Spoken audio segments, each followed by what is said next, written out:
বন্ধুসকল, ভোগালী বিহুৰ আপোনালোক সকলোলৈ শুভেচ্ছা থাকিল। যদি মোৰ এই ভিডিঅ'টো ভাল লাগে শ্বেয়াৰ কৰিব, ছাবস্ক্ৰাইব কৰিব আৰু লগতে থকা বেল আইকনটো বজাই দিব। ভোগালী বিহু উপলক্ষে গাঁৱৰ ৰাইজে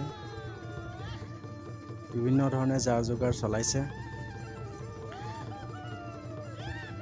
তাৰ মাজতে আমাৰ এই ভাইটিহঁতে ধান খেৰৰ নাৰা কাটি ঘৰলৈ আনি আছে আৰু ঘৰত আনি ভেলাঘৰ বনাবলৈ যা-যোগাৰ চলাইছে।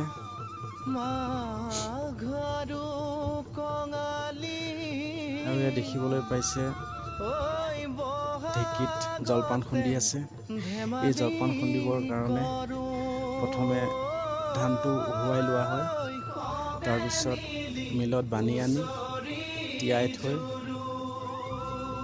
চৰুত অলপ টাইম ভাজি ঢেঁকীত খুন্দা হয়। ইয়াক গুড়ি কৰি খোৱা হয়, ইয়াক সান্দহ বুলি কয়।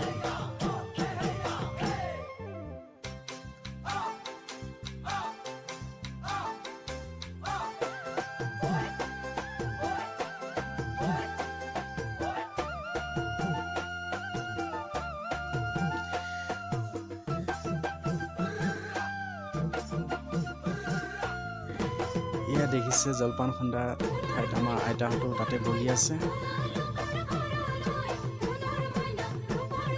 কাৰণ আগৰ দিনৰ মানুহ বহুত কিছুমান কথা জানে। জলপান কেনেকৈ খুন্দা যায় তাৰে কিছুমান আইডিয়া দি আছে।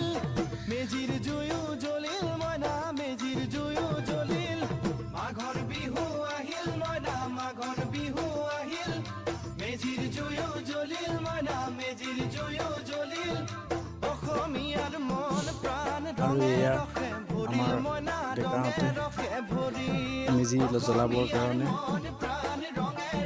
কাঠ খৰি যা-যোগাৰ কৰি আছে।